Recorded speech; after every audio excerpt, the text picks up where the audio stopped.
Como pode ser que algo, neste caso o universo, tenha vindo do nada? Nosso entendimento comum diz que algo só pode existir se for formado a partir de um material já existente ou outro componente transferido para o cosmos. Portanto, surge a questão: de onde veio o material que produziu o Big Bang? E de que forma se formou esse componente de origem do universo? Para entender como alguns especialistas abordam essa questão complexa, devemos primeiro girar a roda do tempo muitos bilhões de anos para frente. Uma teoria diz que um dia a última estrela do universo se queimará e o cosmos mudará para um vazio sem luz. A extinção da última estrela representa, portanto, o prelúdio de uma época infinitamente longa e escura, dentro da qual toda a matéria será consumida por gigantescos buracos negros. Tais monstros de gravidade também evaporarão.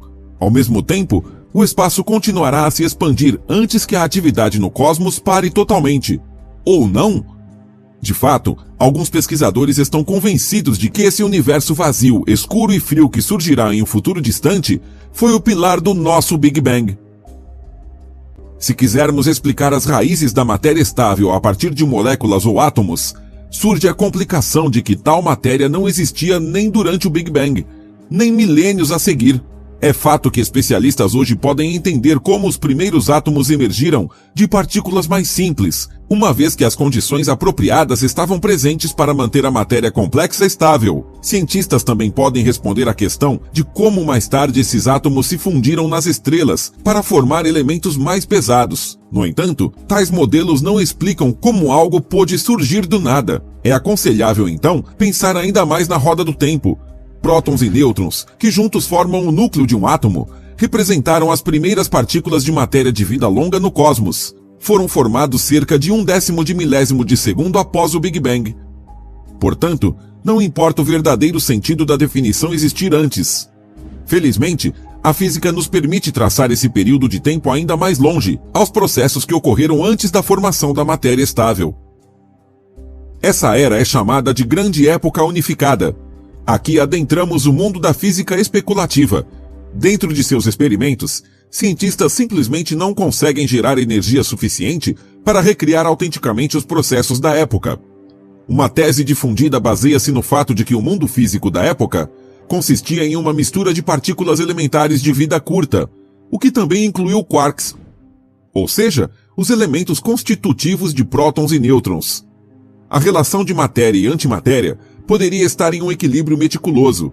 Significa que todo tipo de partícula de matéria tinha um equivalente de antimatéria semelhante a um espelho, que diferiam em apenas um aspecto. No entanto, antimatéria e matéria se aniquilam assim que se encontram. O mundo físico das partículas estava assim sujeito a um ritmo de constante destruição e nova formação. Mas também essa constelação não pode nos explicar a origem dessas partículas. A teoria quântica de campos afirma que mesmo um vácuo, que por definição corresponde a um espaço vazio, está repleto de atividade física. Disse que a atividade ocorre lá na forma de flutuações de energia. Essas mudanças flutuantes e contínuas de estados poderiam, assim, fazer com que partículas apareçam apenas para desaparecer novamente. Especialistas já descobriram tais partículas em experimentos. Mesmo no vácuo do espaço-tempo, existem partículas que parecem ser formadas do nada, apenas para desaparecer novamente. Como se originou o próprio espaço-tempo?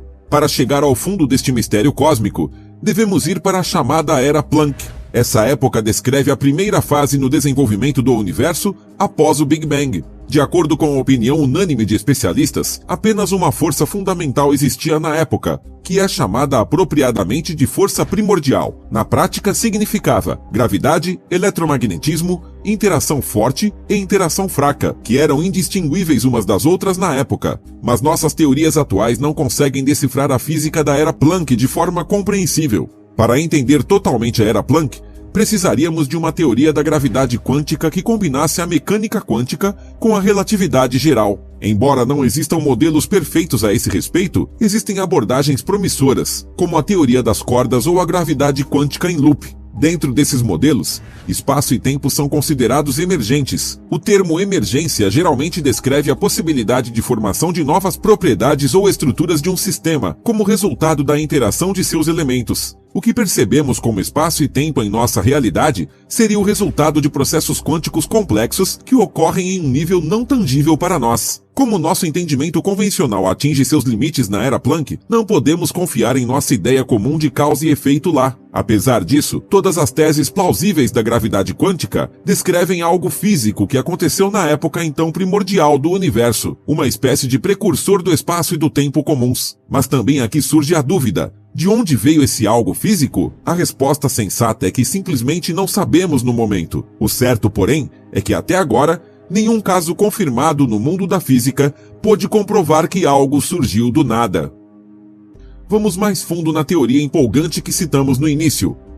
O físico Roger Penrose apresentou um modelo fascinante, embora controverso, que retrata um universo cíclico. Reconheceu, por exemplo, que existem semelhanças matemáticas impressionantes entre um estado extremamente quente, denso e pequeno do universo, como comumente postulado no contexto do Big Bang, e um estado extremamente frio, vazio e em expansão do cosmos, que cientistas teorizam acontecerá em um futuro distante. Essas semelhanças reconhecidas, por sua vez, levaram Penrose à conclusão: se tais estados forem levados aos seus limites, são idênticos do ponto de vista matemático, surgindo o paradoxo. A total ausência de matéria poderia ter produzido toda a matéria que encontramos no universo hoje. Visto desta forma, nosso universo atual originou-se, portanto, de um estado que se aproxima o mais possível do nada, frequentemente citado, ou seja, do que restaria se toda a matéria do cosmos fosse destruída por buracos negros que, por sua vez, decaíssem em fótons. Mas como explicar que um universo frio e vazio seria igual a um universo quente e denso? Para entender, temos que desviar para um procedimento matemático complexo, o escalonamento conforme.